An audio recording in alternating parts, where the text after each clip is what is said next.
Signing a lease is supposed to be the finish line, but standing in an echoing empty room, staring at a mountain of cardboard boxes, you quickly realize you've only solved half the problem. You have a place to live, but you don't actually have a home yet. Making it livable is going to cost you. The trap most renters fall into is comparing apartments purely by the monthly sticker price. We look at the base rent and ignore the thousands of dollars required to actually sleep, eat, and sit in that space. When you strip away the marketing, you really only have three options. You can pay a premium for a unit your landlord already furnished, you can rent pieces from a third-party startup, or you can buy Flatpack furniture to fill an empty space yourself. This chart shows how we evaluate these paths. It plots out your two scarcest resources. On the vertical axis, we have upfront capital required. On the horizontal axis, the time and effort required. Moving into a landlord-furnished unit sits right here in the upper left.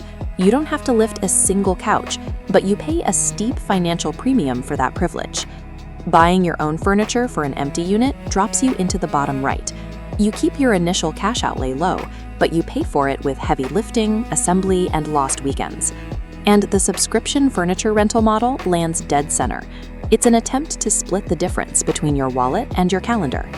The reality is that the cheapest apartment does not exist. Your true housing cost comes down to exactly how you weigh your liquid cash against your own unrecoverable time. Let's start with the path of least resistance. Renting a fully furnished apartment means you skip the moving truck entirely. You walk in with a suitcase and you're immediately living there. But landlords aren't interior decorators out of the goodness of their hearts. They're managing physical assets. Providing furniture exposes them to rapid wear and tear and complicated tax liabilities. To optimize their yield, they pass all that risk directly onto you. This side-by-side ledger shows the impact. Two identical apartments in Boston. The unfurnished unit is $2,800 a month. The furnished one is $3,500. You are paying $700 extra, a 15 to 20% markup just to use someone else's bed and sofa. And that monthly premium is only the first hit. Because the landlord is protecting thousands of dollars of physical assets, they demand a much larger sum of cash up front to hand over the keys.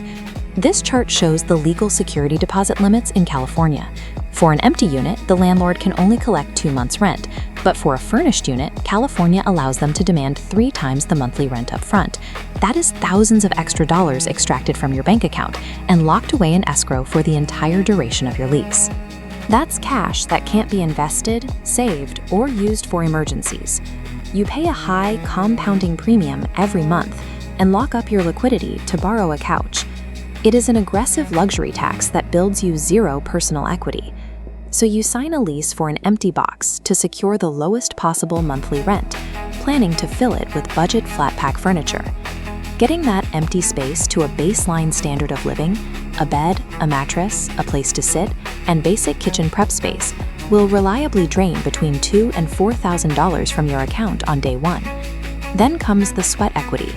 You have to transport hundreds of pounds of cardboard, unpack it all, decipher the instructions, and spend your evenings turning piles of particle board into a functioning home. To bypass that physical toll and avoid snapping a wooden dowel in half, many renters outsource the job to professional gig workers. Outsourcing the labor adds an immediate premium to your furniture budget, typically $40 to $100 an hour. If they charge a flat rate, putting together a complex item like a large wardrobe can easily add over $200 per piece. Your furniture strategy now requires a much longer lease just to break even. And eventually, your lease ends. Now you have to move everything you built. Flatpack furniture is engineered to be assembled exactly once. When it's tilted onto a hand truck, shoved into a van, and rattled across town, the joints degrade. Often, it just completely breaks apart. Having to buy a second bed frame or bookshelf because your first one didn't survive the move instantly erases any money you saved by taking the DIY route. Filling an empty apartment with budget pieces is only a bargain if your free time has zero value, and you assume the furniture will survive your next move. That brings us to the modern middle ground, third-party furniture rental startups. They promise to solve both the upfront cost of buying and the monthly premium of a landlord-furnished unit. The appeal is obvious. For a single monthly fee, a crew delivers a curated set of furniture, builds it all in your living room, and takes away the cardboard. But there are strings attached.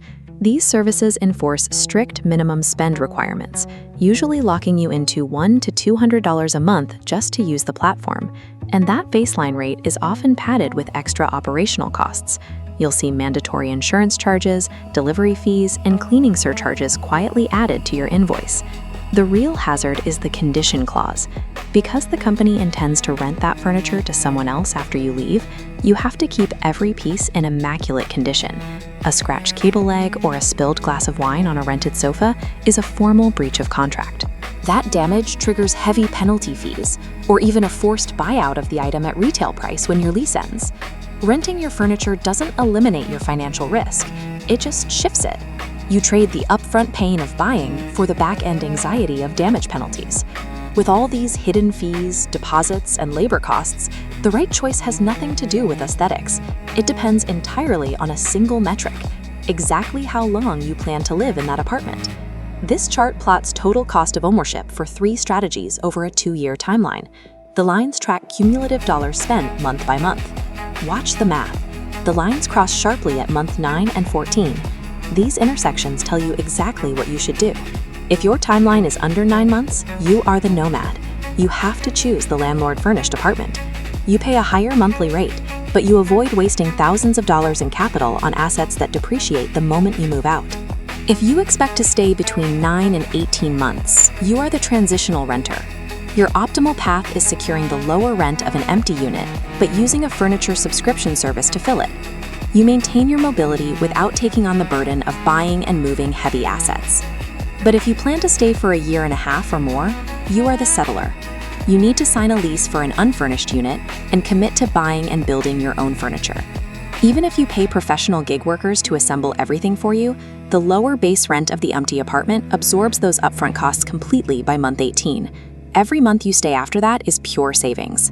Paying a premium for housing convenience only makes financial sense in the short term. When you stretch out your timeline, strategic housing choices must be governed by the math of your lease, not your fear of a moving truck.